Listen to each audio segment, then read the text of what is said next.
मुझ पर मेहरबान है शायद, फिर मेरा इम्तिहान है शायद, फिर हथेलियों पर रची है मेहंदी, पर किसी की जान हथेली पर है शायद। राजस्थान की राजनीति में इस वक्त यही शायरी सबसे ज्यादा फिट बैठती है, क्योंकि कांग्रेस में कुछ नेताओं के हाथों पर सत्ता की मेहंदी सजने के सपने हैं और कुछ नेताओं की राजनीतिक जिंदगी फिर से इम्तिहान में खड़ी दिखाई दे रही है। उधर बीजेपी में भी सब कुछ शांत नहीं रहे।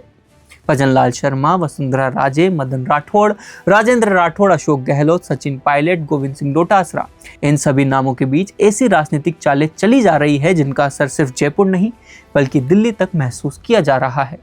सवाल सिर्फ इतना नहीं है कि पंचायत और निकाय चुनाव कौन जीतेगा, बल्कि सवाल यह है कि इन चुनावों के बाद राजस्थान की राजनीति में किसका कद बढ़ेगा और किसकी कुर्सी डगमगाएगी। नमस्कार, मैं हूं निखिल और आज बात सिर्फ चुनाव की नहीं, उस फीडबैक की करेंगे जो दिल्ली तक पहुंच चुका है, क्योंकि बिहार, मध्य प्रदेश और राजस्थान तीनों राज्यों के हालिया चुनावी नतीजों ने बीजेपी को सोचने पर मजबूर कर दिया है।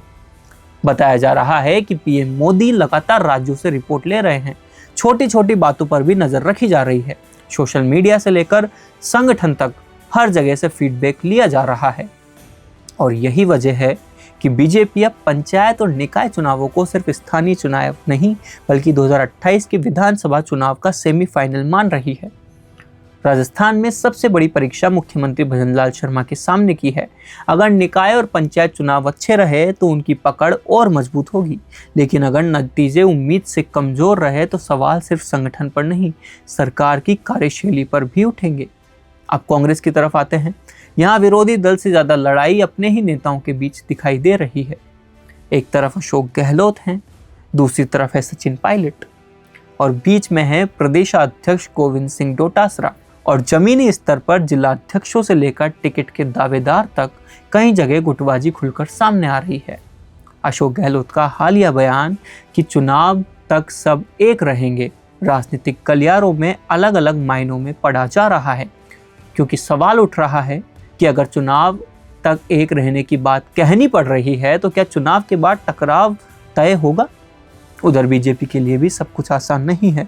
सरकार लगातार दौरे कर रही है। मुख्यमंत्री भजन लाल शर्मा शायद सबसे ज्यादा यात्रा करने वाले मुख्यमंत्रियों में शामिल हो चुके हैं।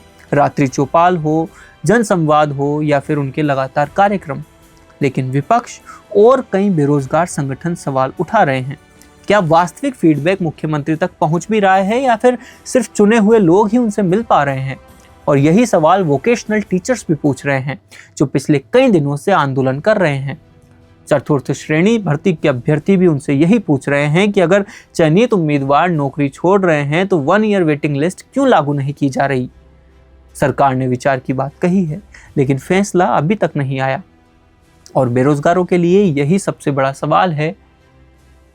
और इसी बीच करणी सेना और कई राजपूत संगठनों ने भी सरकार को चेतावनी दी है। वही करणी सेना जो सरकार को हमेशा वोट देती आई है, यानी चुनाव से पहले सामाजिक समीकरण भी बहुत गर्म है और राजनीतिक समीकरण उससे भी ज्यादा। और दिलचस्प बात यह है कि बीजेपी की उम्मीद कांग्रेस की कमजोरी है और कांग्रेस की उम्मीद बीजेपी की नाराजगी, लेकिन जनता अब दोनों को अलग नजर से देख रही है। बिहार में प्रशांत किशोर का उभरना इसी बात का संकेत है कि अगर पारंपरिक दल अपने भीतर की लड़ाई नहीं रोकते तो जनता तीसरा विकल्प भी तलाश सकती है। राजस्थान में भी कुछ तस्वीरें ऐसी ही देखने को मिल रही है। अगर बीजेपी बेरोजगारों, शिक्षकों, संविदा कर्मियों और स्थानीय मुद्दों पर समय रहते फैसले लेती है तो निकाय चुनाव उनके लिए आसान हो सकते हैं।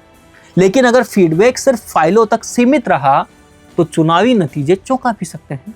और कांग्रेस अगर गुटबाजी पर काबू नहीं कर पाती तो सरकार विरोधी माहौल होने के बावजूद उसका फायदा शायद कोई तीसरी ताकत उठा ले। फिलहाल राजस्थान की राजनीति में मेहंदी भी रची जा रही है और इम्तिहान भी लिए जा रहे हैं। कुछ नेता सत्ता के सपने सजा रहे हैं तो कुछ अपनी राजनीति बचाने की कोशिश में हैं। अब देखना सिर्फ इतना है कि निकाय और पंचायत चुनाव के बाद किसके हाथों की मेहंदी गहरी होगी और किसकी राजनीतिक किस्मत खुल जाएगी। अब आपकी इस पर क्या राय है, आप हमें कमेंट बॉक्स में जरूर बताएं। बेहतरीन पॉडकास्ट सेटअप्स, शानदार चैनल रीच, जबरदस्त सोशल मीडिया प्रेजेंस के साथ द फैक्ट इंडिया के जरिए बढ़ाइए अपना व्यापार। न्यूज वीडियोस में एल बेंट हो या फिर हर न्यूज की शुरुआत में हो आपके एड्स। फेसबुक पर आपके बिजनेस प्रमोशन वीडियोस और ग्राफिक्स हो, या फिर इंस्टाग्राम पर कोलैबोरेशंस के साथ रील्स, सब कुछ मिलेगा आपको द फैक्ट इंडिया पर। तो आज ही डीएम करें इंस्टाग्राम पर, व्हाट्सएप के नंबरों पर मैसेज करें और अपने व्यापार को दें ऑर्गेनिक प्रमोशंस की ताकत, सिर्फ द फैक्ट इंडिया न्यूज के साथ।